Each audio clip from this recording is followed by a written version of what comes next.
MK Podcast.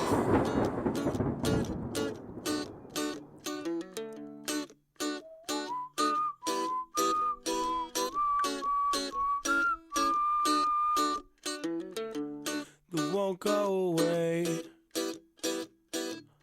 I don't think I've seen them blink at all. They all know my name. They're waiting for me to fall on my face as I attempt to have my tiny little life. They're waiting in the wings and I don't know why.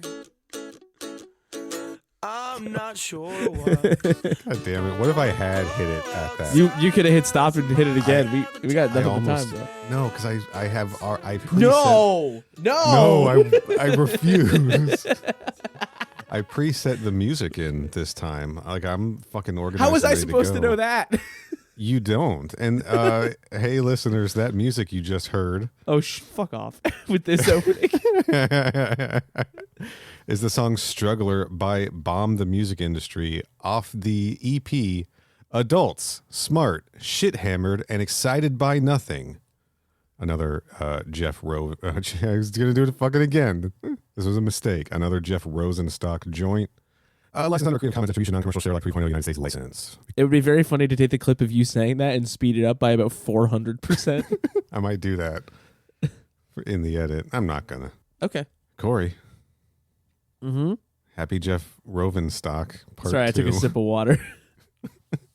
Like the second you said that, like the glass was up to my mouth. So I was like, okay. Yeah. Well, happy Jeff Rosenstock, everybody.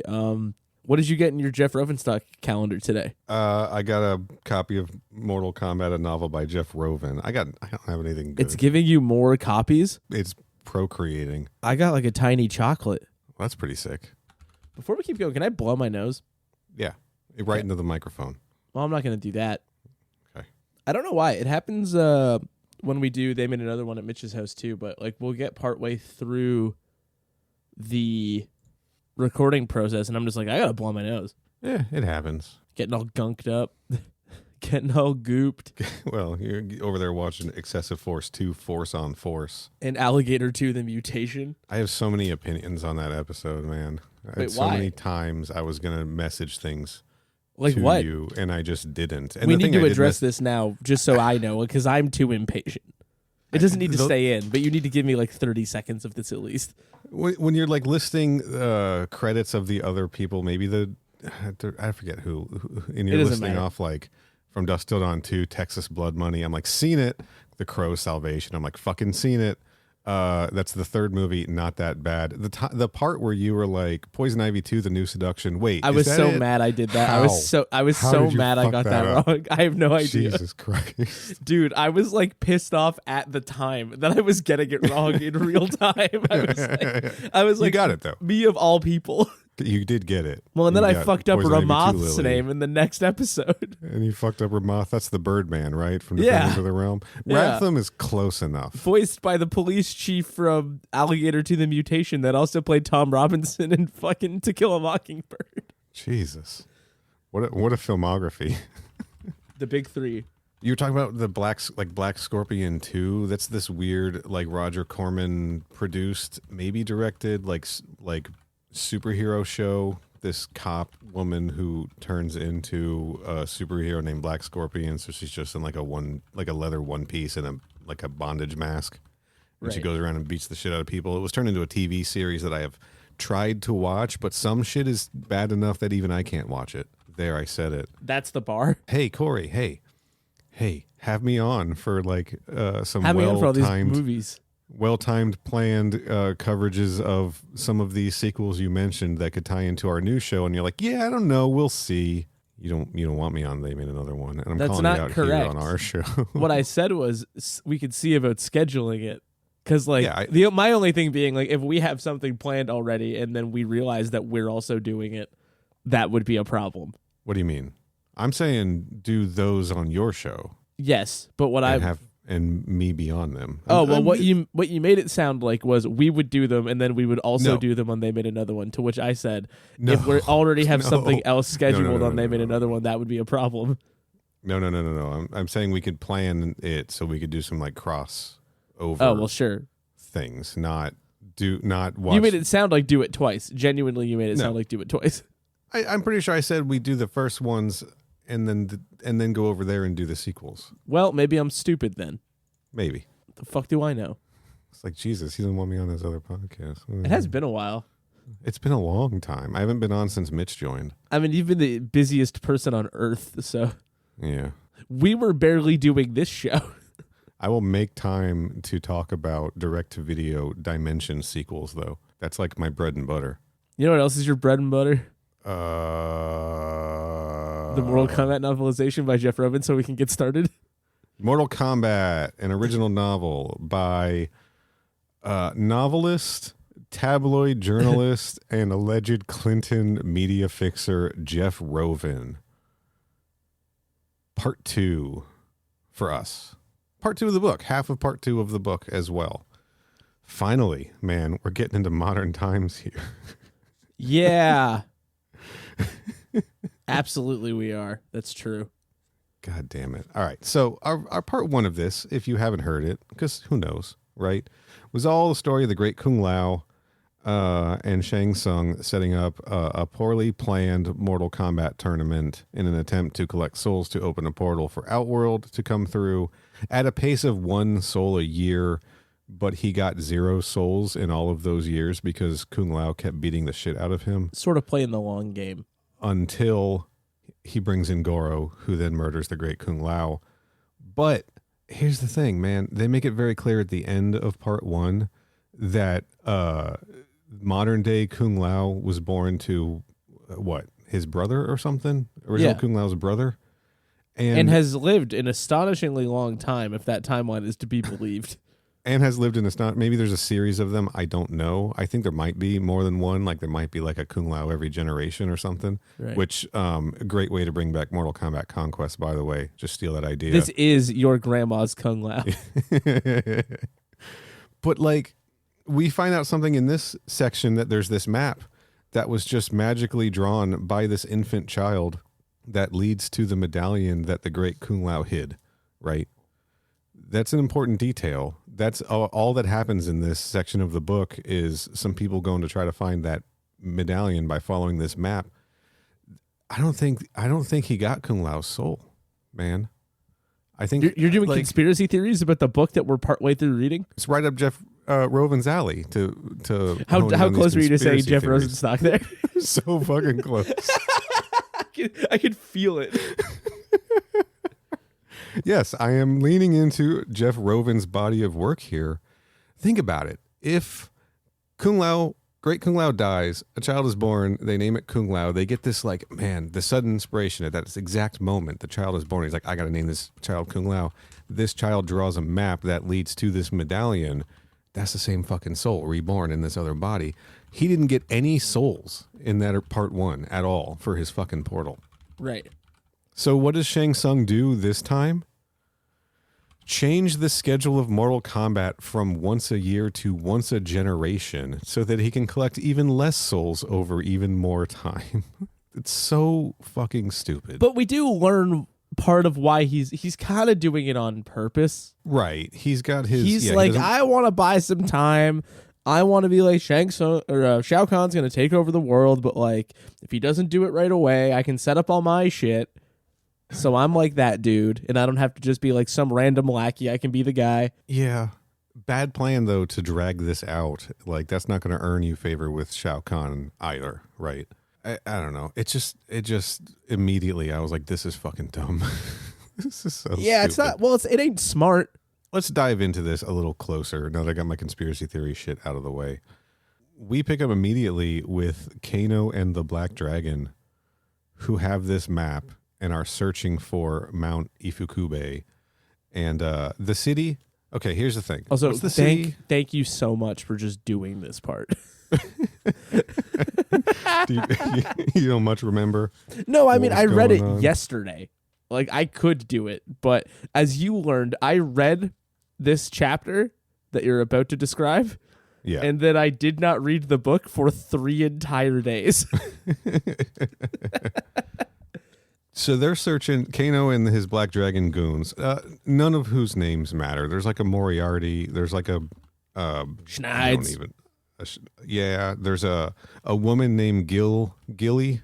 We'll circle back to her. There is, what's his name? It's like right on the tip of my tongue. Crimmins, Shamoboa, Pete and Jesse. These are all the people. Fucking Pete and Jesse, Mortal Kombat. Dude. From the movie novel. Fucking hell yeah, dude. That's my guys.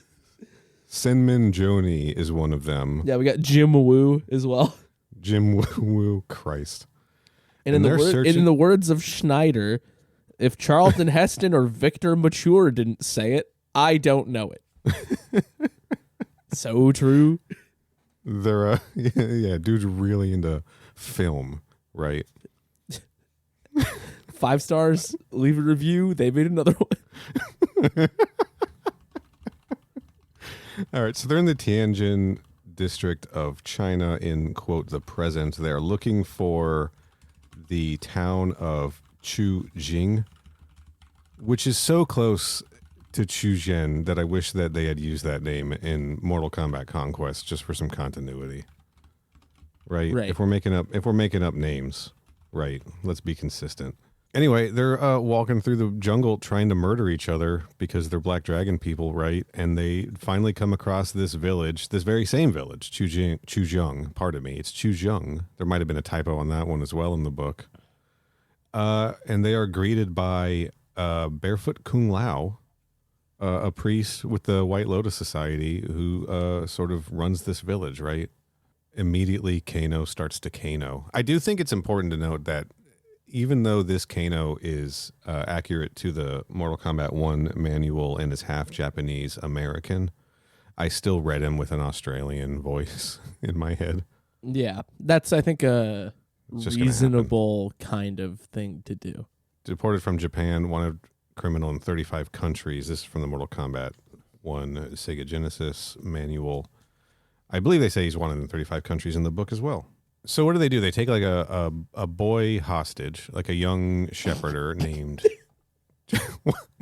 What? I heard that as saying, well, they take a boy hostage, like instead of a girl hostage, but like as though the term is they took a boy hostage. They took a boy instead of a hostage that's a boy. Like they took a boy hostage. Yes. Named Chen, I believe. Yeah, it doesn't look. I don't know why I'm spending time on these names. I feel like, do you hate this book? You're really glossing over this like an episode of Defenders of the Realm that I hated.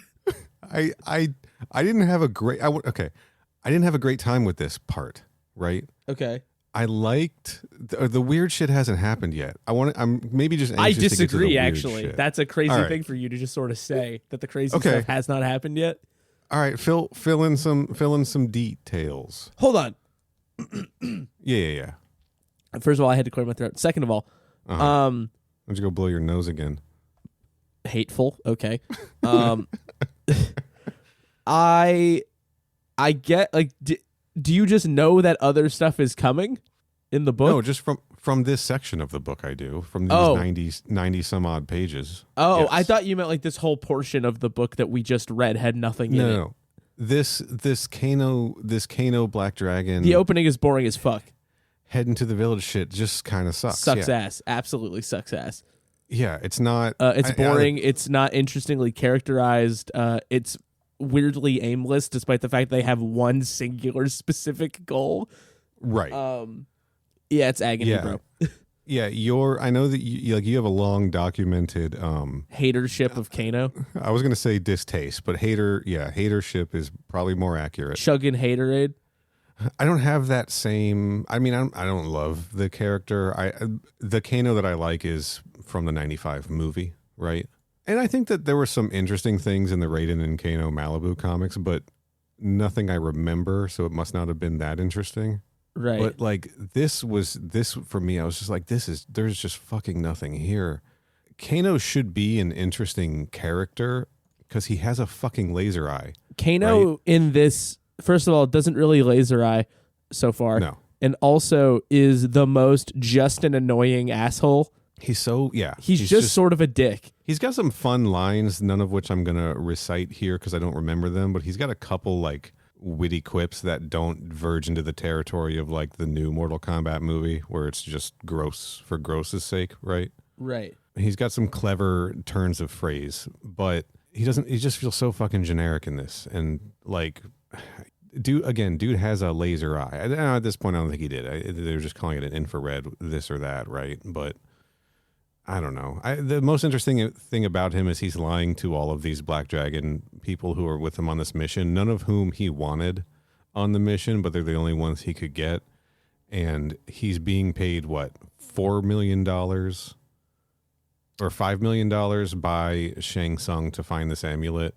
But he's not telling them that, and he's going to pay them each like $100,000 or $200,000, and he's going to take the other $4 million, you know? So, yeah, he's just generic crime mercenary Black Dragon piece of shit. Nothing He's just a interesting about him guy. at all. Just a guy with an eye. And so they're sort of trucking along, and then I'm trying to think in what order these things happened. Because Liu Kang shows up in the Whoa. book. Yeah, okay. Like, yeah, I didn't mean like there. Not at the jungle. Right? No, he's in the book now. Because what if we read two different, like there's two editions? Yeah, well, because he shows up, and also and you read the Rovin cut. Scorpion shows up. Like, you know, stuff happens. It's all in black and white. But I don't remember exactly what order they happened in, despite reading it literally yesterday. We do check in with Liu Kang at some point. He doesn't really do a lot in this, right, until the end of this section. But like we do check in with him. We learn that he's a member of not the White Lotus Society. Yeah, the White Lotus. I mean, what is that? What they call it? Yeah, it's still? White Lotus Society. It's just being made as heavily distinct from the Order of Light. Yes, that's my confusion there. So Kung Lao, modern Kung Lao, is part of the Order of Light. Liu Kang is part of the White Lotus Society. Literally like a fucking superhero in this, right? Like they talk all about how he left the temple to go out and like literally just fight crime as part of the White Lotus Society. So he's a cop, right? It's real Defenders of the Realm territory, right? Where he's part of this elite mission team. And he's got an inside person in Kano's Black Dragon team that will reveal shortly. But the big thing I want to focus in on here is that he keeps having dreams of like the apocalypse. Yeah. They happen every single night. He watches like the whole world collapse and like cities flood and all this kind of shit. Like, Oh. what? Just like bullying Liu Kang. Just like he's like relaying this, and you're just like, oh, You having bad dreams, buddy? Oh. grow up. You know who else had premonitions of outworld conquering Jeff Rovin? his city? Well, sure, yeah. Boy, he had some dark premonitions of the 2016 election that he had to get out in front of. Sorry. Kung Lao, great Kung Lao from Heard of him. Conquest. Yeah, he'd also have premonitions, right? Remember episode 1? He had that premonition where he saw all the Order of Light monks dead, and the sky's purple like an outworld invasion, and all the premonitions he had of dying by Goro's hand. It's fun connection there. 95 movie, right? Liu Kang has a dream at the beginning where he sees his brother die. This is a thing, right? Liu Kang and Kung Lao, this lineage has premonitions. These chosen warriors have premonitions of the world ending. It's true. Also his man on the inside is Gilly, aka Sonya Blade. Sonya Blade's in this too, guys. Yeah, the really clunky, like, so, and I know that we haven't really properly done like the here's the plot of this section of the book, now we're going to discuss it, but this is perhaps the clunkiest method by which to include all of these characters here. Yeah. So we're introduced to the one woman in the book that is seemingly not helpless. And then it is revealed later that it is Sonya because Liu Kang, as a White Lotus Society member, they're like working in close collaboration with U.S. Special Forces. Yes, this is what I'm saying. This is real Defenders of the Realm territory right now. but like that's bad. Yeah, no, it's That's yes, not I wasn't good. saying that as I wasn't saying that as like, dude. I want to make it clear that like this is very Defenders of the Realm coded. Yes. Yeah. It's not I don't know. So this establishes, so at some point in here someone is going to get revealed to be Sonya's partner and Kano's going to kill them, and that's how they're going to get that rivalry in there that's in the first game, right? Where Kano killed Sonya's partner, right? Which we've seen 1,000 times in other mediums, right? I don't know who it's going to be.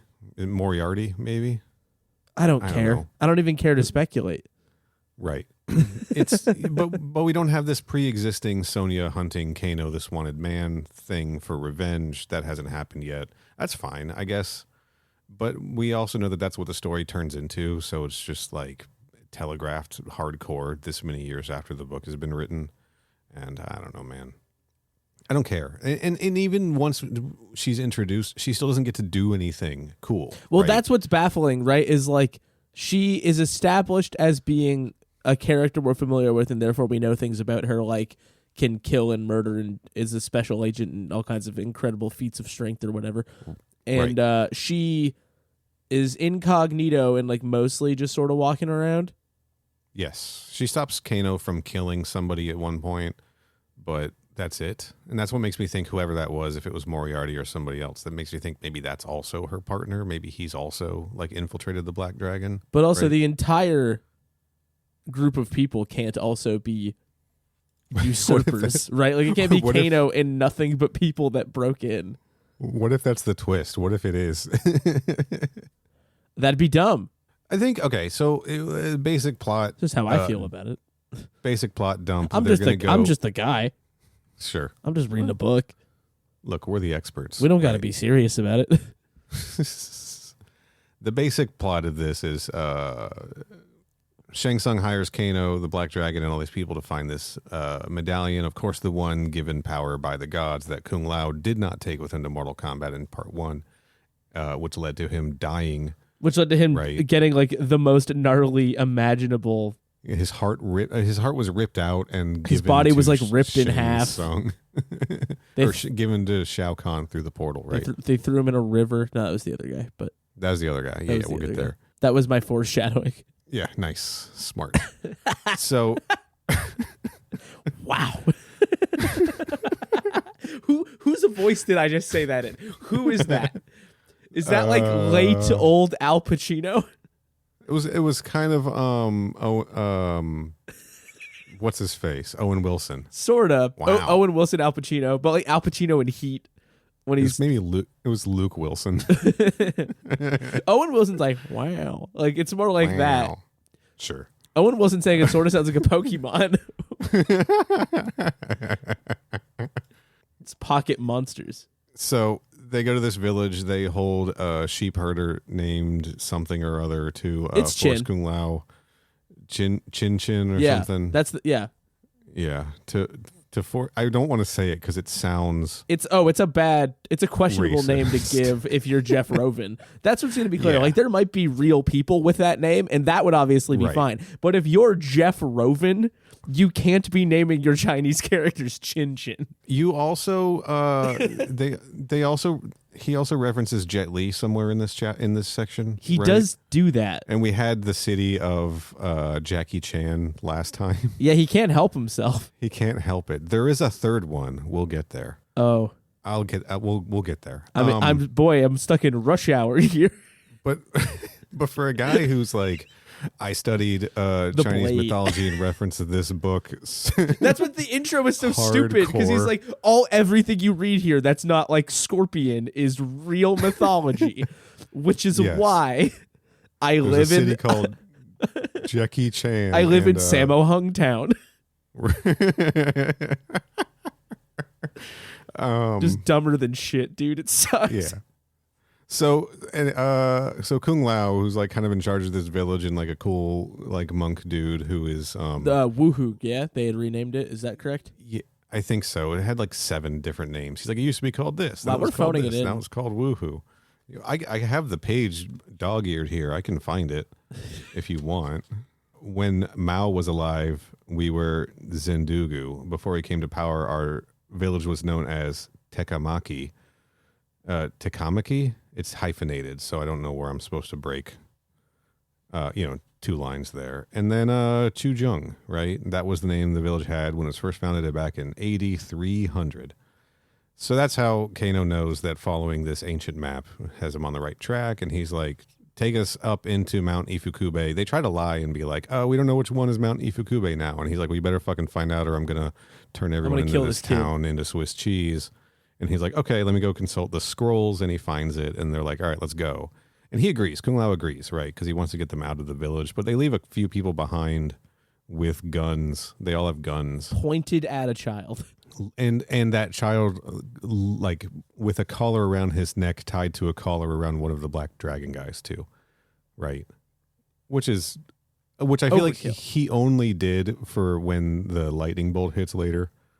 Right? For that visual. Anyway, they go into the woods or into the jungle to hike to this mountain, and it's probably a forest, right? They go into the forest to hike to this mountain, and Raiden shows up and is like, "You can't go any further." And then not to be outdone, Shang Tsung and Goro show up and go, I see you've interfered in our plans. Yes. For arcane reasons that mean nothing to anybody. Now we can fight each other. Yes. For some reason, Raiden getting involved is like impetus enough for them to like leverage Shao Kahn demon powers to like teleport Goro and Shang to where this is occurring to stop Raiden.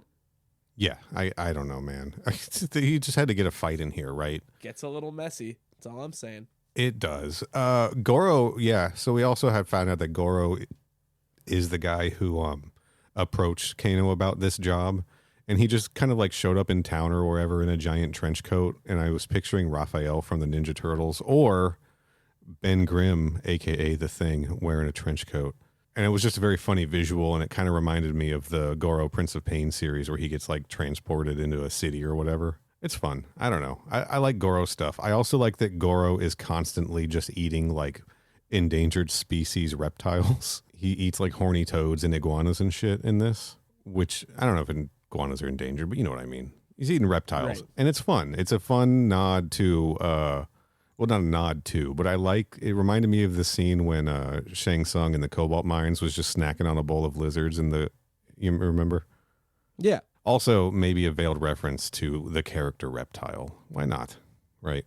But let's get on to some of the other things we discover in this book.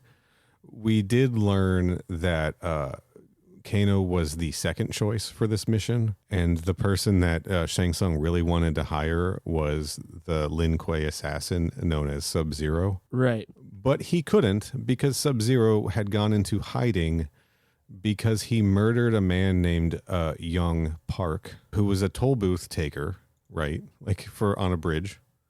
And then threw him into the sacred river and angered the god, right?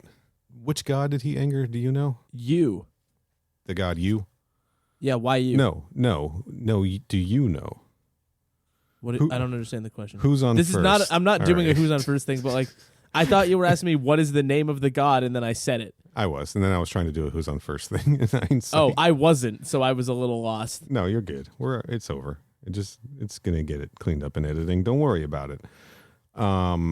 So we learn who Sub-Zero is. But when somehow Shang Tsung learns that like Liu Kang is on the trail of Kano, and he's like, well, let's hire this guy now anyway, and sends one of his carrier pigeons to the cave where Sub-Zero is hanging out. I don't get it. Not a lot of what's happening is set up particularly well. The man you want to hire for this medallion hunt is unavailable, so we're going to hire this other guy. But now this other guy is being tracked by someone else, so we are going to hire the guy we wanted for the job in the first place to also follow. And it's just like a really confusing, stupid way to bring all of these characters together on Mount Ifukube, right? Yeah, absolutely. Yeah, it just doesn't track. But the thing that I really want to talk about is Sub-Zero's attire. Now, he is a Lin Kuei assassin. They got that right in this, right? But I'm going to describe his costume. He pulled on the black tights and cowl that would keep him warm and enable him to move in shadow. He donned the silver mask that covered his face and throat and protected them from harm. He put on the white belt and billowing vest that enabled him to glide if necessary for short distances. He donned shoes that had pockets of air which, when inflated, temporarily enabled him to walk on water, and he strapped on armor that covered his forearms and the backs of his hands. Silver plates that allowed him to reach deep into his dead soul and generate waves of cold that temporarily froze his opponents. It goes on, but this does not fucking sound like Sub-Zero at all. No, this is just sort of a guy who has impressive ninja skills and also doesn't wear the color blue even. Not even a little bit. And why is he putting on black tights to like be stealthy and then like silver armor and a white belt and a giant like glider coat over it? Like, not just the color clashing alone is giving me a headache. This looks nothing like Sub-Zero at all. It doesn't look or sound or operate really like Sub-Zero, which I think is a helpful dovetail to Young Park essentially being like gesturing toward being Scorpion. Right. Yeah. It's closer. It's a lot closer, but it's also fucking insane. Yeah.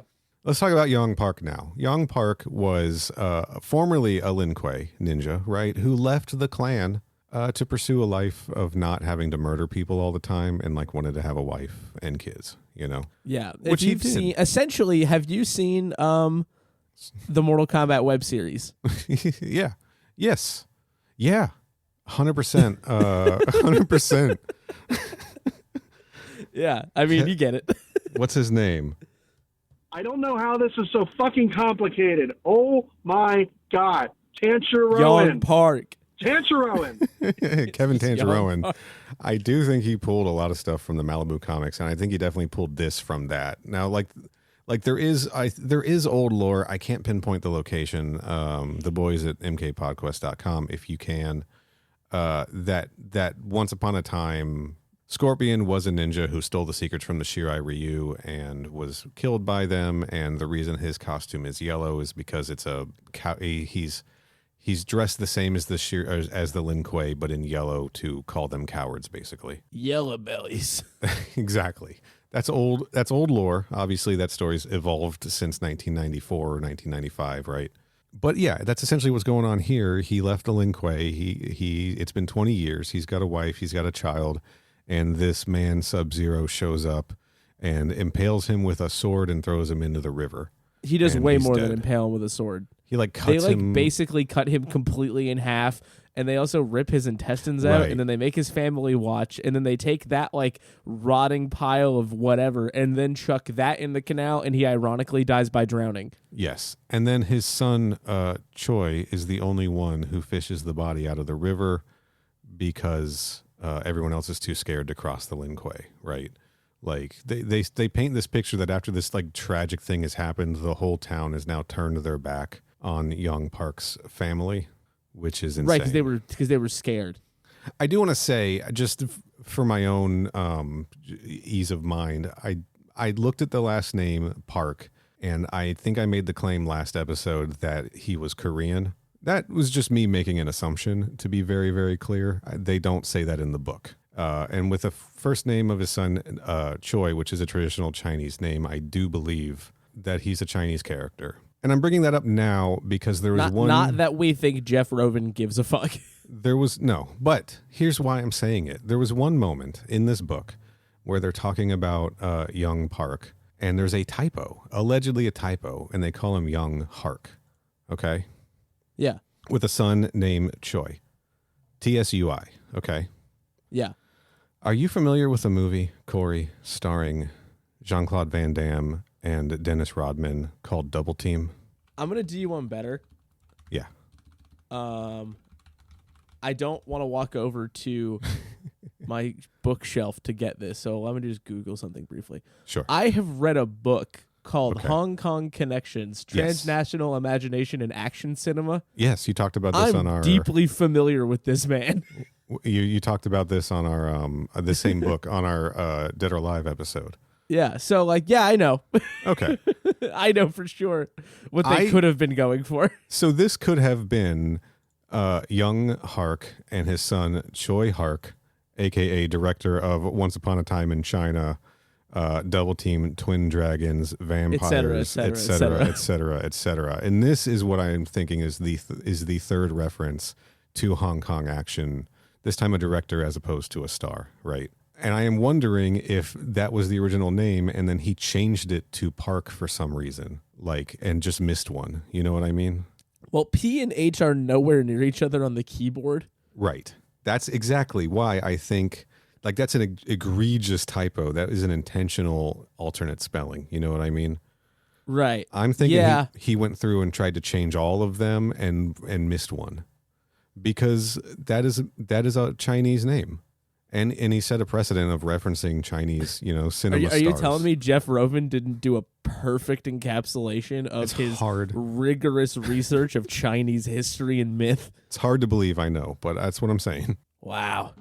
We do meet Young Park after his death when he is floating in the void, and he is approached by the god Yu, who I am not going to try to describe because I don't think I have that page. Well, I do have that page dog-eared, but I'm not going to find it. And Big mythical guy.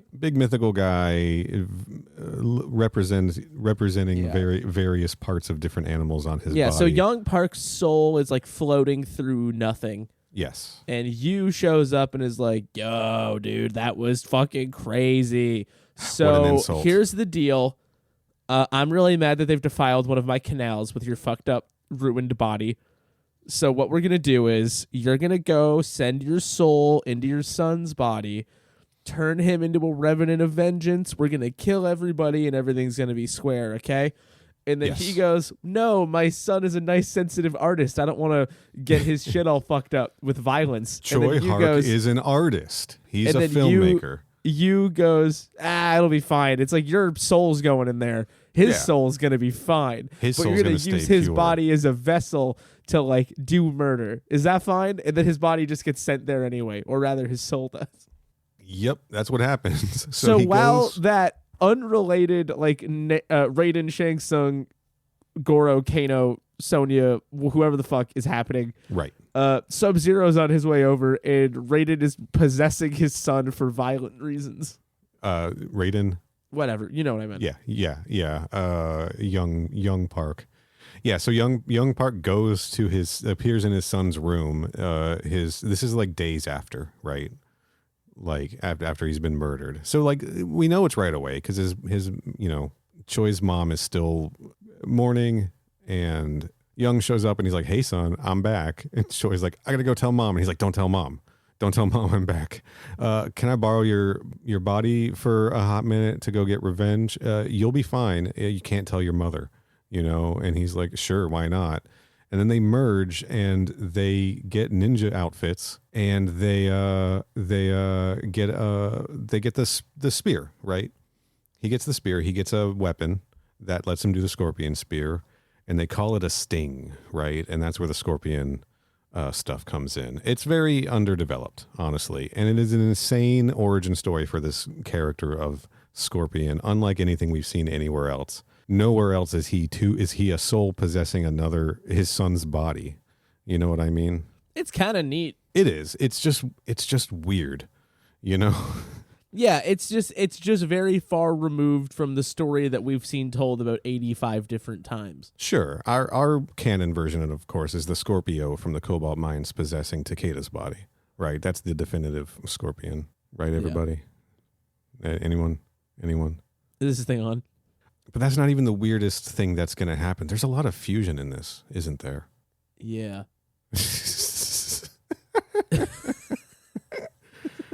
Yeah, dude. Yeah. Yeah, there is. All right. What? I don't know. Yeah, dude, absolutely. We gotta. So Shit. Let's talk about it. So they're walking towards the holy mountain, right? Mm-hmm. And they get interrupted by Raiden. Yeah. And then that interruption gets interrupted by Shang Tsung and Goro. Yeah. This is where it feels like conquest. Remember the essence when like everyone just kept popping up to get the essence, right? Yeah, this does feel like it also just feels like Jeff Rovin was like, how do I get everybody in one location? Yeah. And then he didn't really think too hard about how that was going to work. And then he just was like, well, everybody's here now. Yeah, it's fine. No one cares. Yeah. Like the Shang Goro arrival is like nonsense. He wrote this book for 12-year-olds. Like, let's be clear. He wrote this for the people playing Mortal Kombat in 1995. He wrote this for Weekly World News readers.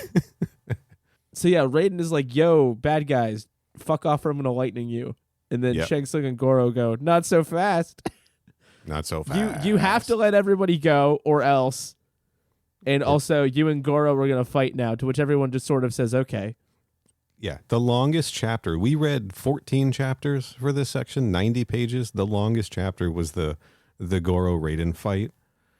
Which I would argue is not described in a way that makes it easy to visualize. Absolutely not. No. It is nonsense. Look, I can't imagine having to script a physical fight scene like in a book. Sounds hard. Sounds hard. Or isn't that the whole thing about like R.A. Salvatore, who wrote the Forgotten Realms or whatever, the Drizzt novels, the D&D novels? Okay. Like he gets so specific in describing the moves and the combat that it does help you visualize what's happening, but it also, because you're reading it, it feels so slow paced to me. He's about the best. He's written like the best fight scenes I have heard, like read in a book. But also like Jeff Rovin still tries to describe how Goro's using each of his four arms differently. Right. But the geographic space hasn't been defined, so that doesn't really make any sense. No. And also like Raiden in relative space to Goro doesn't make any sense. And also, like, how they're grappling with each other doesn't make any sense. And there's banter sprinkled in, which also grinds things to a halt. You know, it's not great, not fun. The first big fight scene I feel like we've had in this book, I guess the Kung Lao versus Goro one, that one was written a lot better than this one. This one was just a kind of a fucking drag, you know. And I think it's because he's trying to work in like the lightning powers and shit and the special moves. Which is just, I don't know. It wasn't working for that's me. what I needed to pull up a picture for, by the way. I'm glad you said that. I've got two things I'd like to read. Okay. So, Raiden is sitting in a tree and throws lightning at Goro. Right. Yeah. To which Goro says, yeah, wah, wah, wah, wah, wah, wah, like Mario. And Goro voiced by Charles Martinet in this novel, in the audiobook. And hit Nintendo ambassador Charles, whatever. And then Shang Tsung says, Goro voiced by Chris Pratt in the new Mortal Kombat movie. Here we go. And then Shang Tsung says, that was not sporting. Had you used a special move from high ground in Mortal Kombat, you would have been disqualified. It's over, Goro. I have the high ground. Right? Not to be overdone, Raiden later says, what am I doing? Just using a torpedo and throw combination. Right. That's the level of quip you get in this fight scene. What am I doing? I'm playing Mortal Kombat. Why? I am using a fierce uppercut followed by a Superman maneuver. What am I doing? Toasty. And Raiden does do like the fly across the room thing. Yeah. And it's just, it verbally described as like absolutely insane sounding. Like, he's up in the air and he goes completely horizontal and his arms are out and his legs are out and he hits him. Yeah, they hit each other a bunch in that They're fight fighting. scene. They fight. And Goro, I think, hits Raiden with a broken down tree at one point. He does do that. Yeah. So that fight progresses and then somewhere along the way, they're like, go kill that kid. Now, at this moment, Liu Kang had been following Sonya. He had come to the village. Following Sonya, who had been following Kano. Yes. They use this satellite phone to call back to the village because Shang Tsung like puts a stop to everything and he's like, look, you're going to cooperate or else we're going to, I won't hurt Kung Lao or any of these people here. And Raiden's like, fine, I'll cooperate. And then Shang Tsung's like, but I still need to punish you for your interference. Kill the shepherder, right? So they like unfold a satellite phone It's like described as like an endeavor to open this satellite dish and everything so that they can call back to the village and be like, yeah, kill the guy. Yeah, it's like a World War II signaler's radio. Yes. And Liu Kang approaches the Temple of the Order of Lights, the only place in the village with like torches lit or lights on or whatever. And he's about to throw a ninja star to stop this when he is But first he uses a ninja star to see around the corner of the wall. Kind of dope, honestly, to you know, as a mirror, right? What was not dope was when he woke up from his nightmare and couldn't sleep and decided to fiddle with one of the ninja stars that he sleeps with on his belt. Seemed like a bad idea to sleep on top of ninja stars, but whatever. What do I know? And as he's about to do this, he gets like knocked on his ass by Sub-Zero, I think. Sure, we'll go with that. Something happens. Yeah. And then we hear a loud noise from inside the temple, and we think, oh, shit, they shot the gun. They killed the shepherd kid, right? But no, we learn on the next page that Raiden sent lightning through the phone or back to the village somehow and zapped the guy. Famously, this is also described in the hit Soulja Boy song, Kiss Me Through the Phone. How long have you been seeing? Did that just come to you, or did you come just up now? with that? No, just now. All right, Yeah. I like it. Something. Lady Gaga and Beyonce, right? That's the a good other song. Telephone song. It is a fucking great song. God damn They're it. also driving around in the pussy wagon, which Yeah, is they just are. feels like worth acknowledging. That was another weird note I from your Force. That Jeff Rovin Force also on- included a pussy wagon. From your Force on Force episode, where it turns out you're not a big fan of the Kill Bill movies, are you? Did I say that? Yeah, because Mitch was like, because you both said Excessive Force 2 Force on Force had Kill Bill vibes, and I was thinking like, you know, there's other woman gets revenge movies that aren't Kill Bill but go off. Well, I mean, I haven't even seen Kill Bill, so I don't recall saying anything that made it sound like I didn't like Kill Bill. I haven't seen Kill Bill. Okay, maybe that was your reaction because he was like, Kill Bill is like at least 4 times better than Excessive Force 2 Force on Well, of course, Force. I don't think anybody was saying they were of similar quality. And you were like, yes. Maybe you're just being dismissive of it. I don't know. Yeah, I mean, Anyway. I'll tell you right now, just to clear that one. I haven't seen it.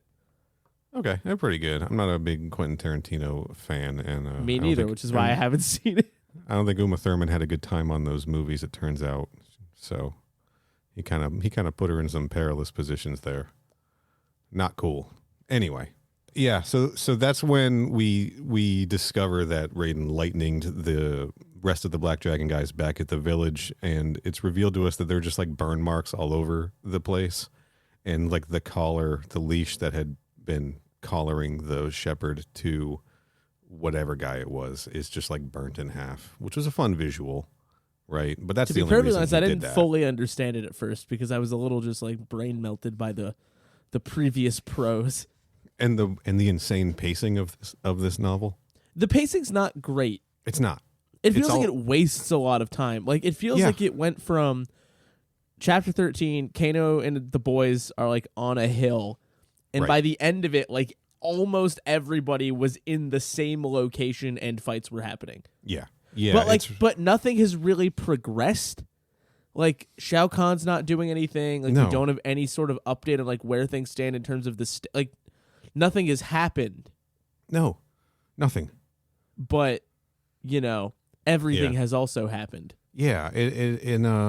We spent like a whole chapter on Shang Tsung like going through his aviary and looking at all his birds and selecting the right pigeon and writing a note to the guy who was unavailable 2 days ago to hire him for a different job. Yeah. Right, but then with no like pages of that, and by I mean like 3 or 4 pages of that, like an entire chapter.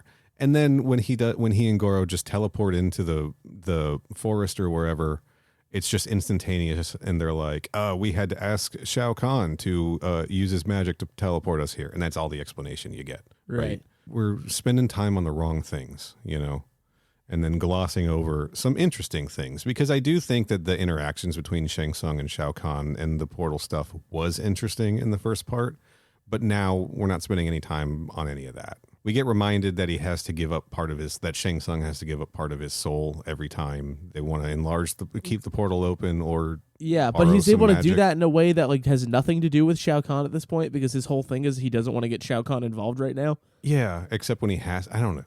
It doesn't make any sense. Who gives a fucking shit? And I like that he's like he's like once Shao Kahn is through here in 1,000 years when I decide it's finally time or whatever.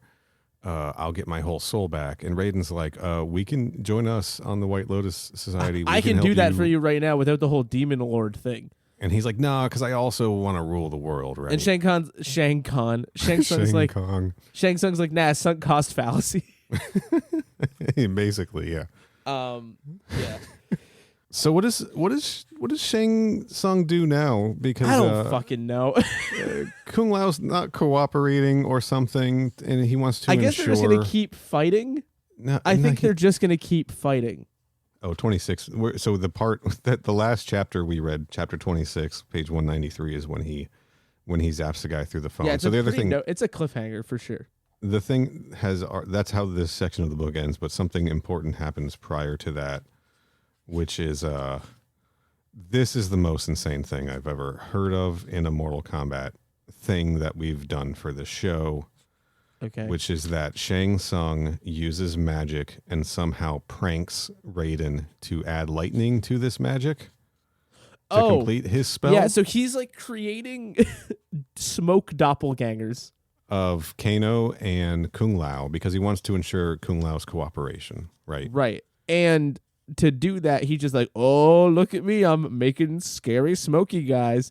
And then Raiden goes, not so fast. And he shoots lightning. And then Shang Tsung goes, ha, you fucking idiot. I needed your lightning to finish the spell, you fucking dumbass. Now, what I've done is I have Kano's big body and Kung Lao's like in there. Kung Lao's in there. He's like physically in there, but also like spiritually in there, so he has the knowledge to get to where the amulet is. I have fused Kano and Kung Lao Gogeta style but into you Kano can see Lao. Kung Lao through Kano's mouth.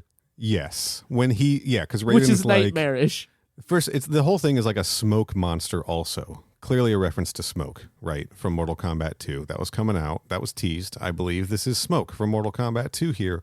Just happens to be Kano and Kung Lao mixed together in a smoky, ethereal body that levitates off the ground. And when Raiden turns to it to speak to Kung Lao, Kano's mouth opens and a baby-sized Kung Lao head is inside there. He's like, yeah, what's up? Responding to Raiden. This sucks. What was this dude on? Something fucking good, I bet. This is psychotic.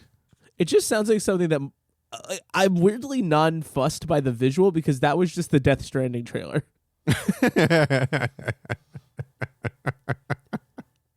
All right, I think we found our clip for the social media. Like it's just we've seen this before, but it is really bizarre. It is. It's crazy. It's crazy. I'm sorry. Undeniably bizarre. So now we have this. He calls him Kano Lao first, and then later he calls him Kung Kano. And yeah, he's playing it fast. They don't know what name is best yet. Get it together. All right, guys. That's kind of where we leave off with this. The answer is to go with Kong Lano, by the way. That's I think everything that happened in this third of the book. Yeah, so more or everybody less. walked toward a mountain, arrived simultaneously, bickered, and almost killed the kid. Yeah, this is basically Lord of the Rings: The Two Towers, but Mortal Kombat. Right. Yeah. Fewer elves. We've got Kano Lao and Shang Tsung and Sonya Blade heading up the mountain. Okay. And whoever else in the Black Dragon is still alive. Oh, I guess Goro's there, right? Raiden is staying behind. He will not go any further, and he will not stop them. That's the agreement he made in exchange to get Kung Lao back at the end of this excursion. We've got Liu Kang in the city of Chuzheng, about to face off against Sub-Zero, I think. Presumably. We've got Scorpion, young Park and Choi Park fused together, also Gogeta style, coming to kill Sub-Zero. This man just loves DBZ.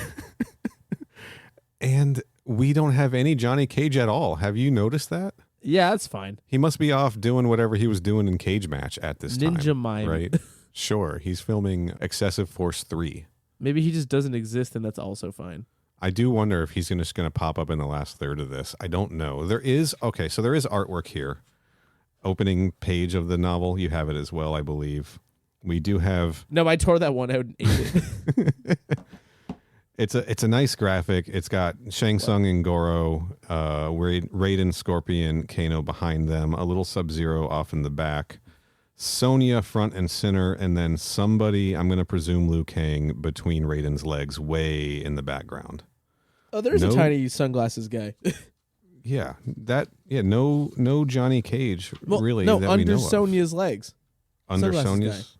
guy. Oh, yeah, he is back there, isn't he? Hey. Yeah. And then there's somebody else under Scorpion's legs as well. No idea who these other people are. Who cares? That's probably Moriarty back there, right? Well, Kung Lao's not shown on here, and he's a major character in this so far. One of them's got to be him. Kung Lao's been wearing sunglasses the entire time.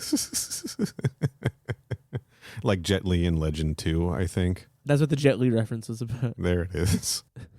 He's been fighting CGI like Jet Li in the One. That movie goes hard, dude. Yeah, nobody's saying it doesn't go hard.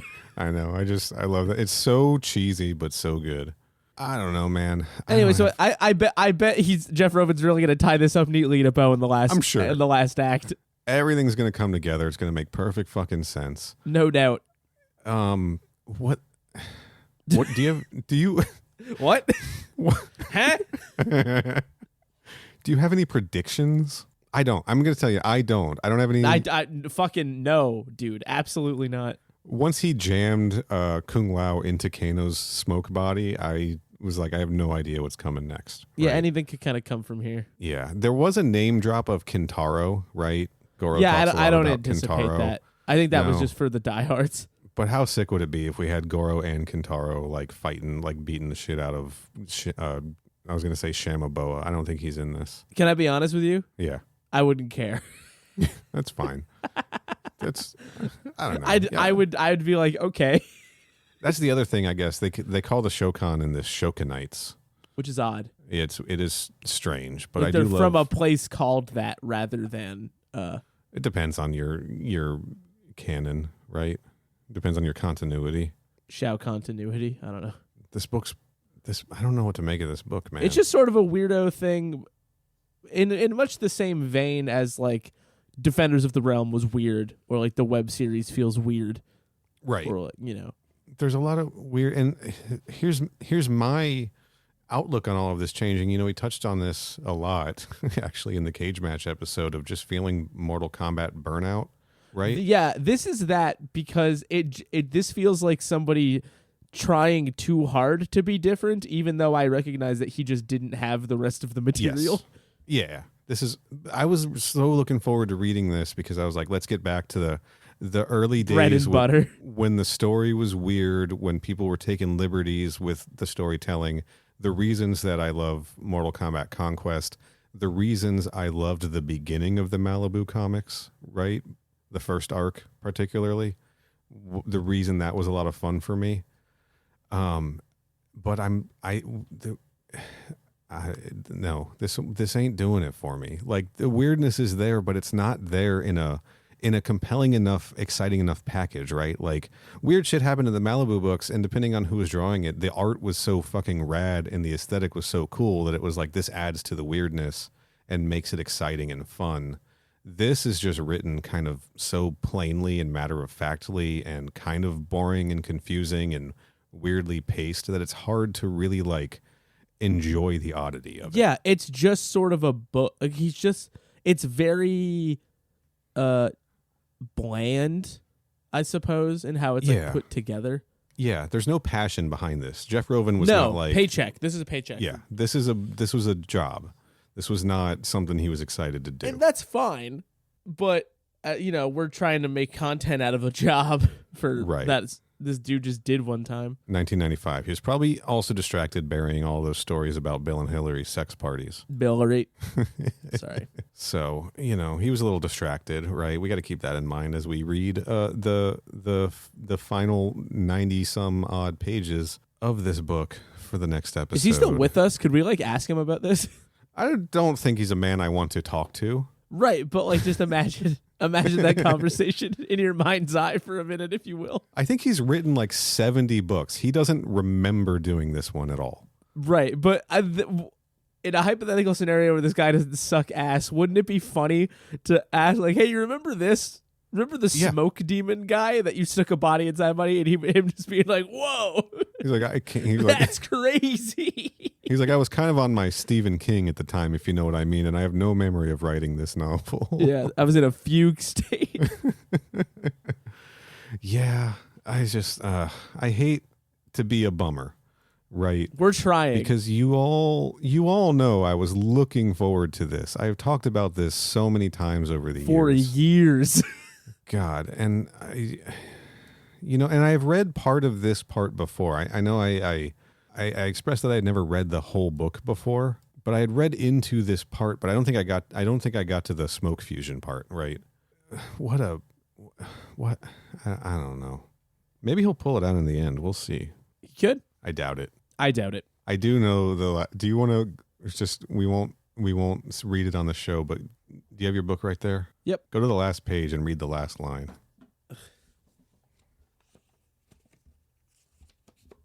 I'm going to kill myself today. After reading this. Yeah. We have that to look. God damn it. Folks, you have that to look forward to. It's what we call a tease in the business. I think we're done. Anything else you want to say about this, though? Fucking two shadowing. Oh, ayo. Pew, pew, pew, pew, pew. No, I'll save it. I'm fine. Corey, what do you got going on? They Made Another One, as we've already talked about, is at They Made Another and all your podcast services, and we're talking about movies. Depending on when this comes out, we're trying to do some new movies, and we may have recently done Mean Girls. Oh, fun. Okay. So, the musical. Yeah. The ghost musical. The new one. The covert musical. Yeah, the Wonka. Yeah. The Wonka of Mean Girls. Right.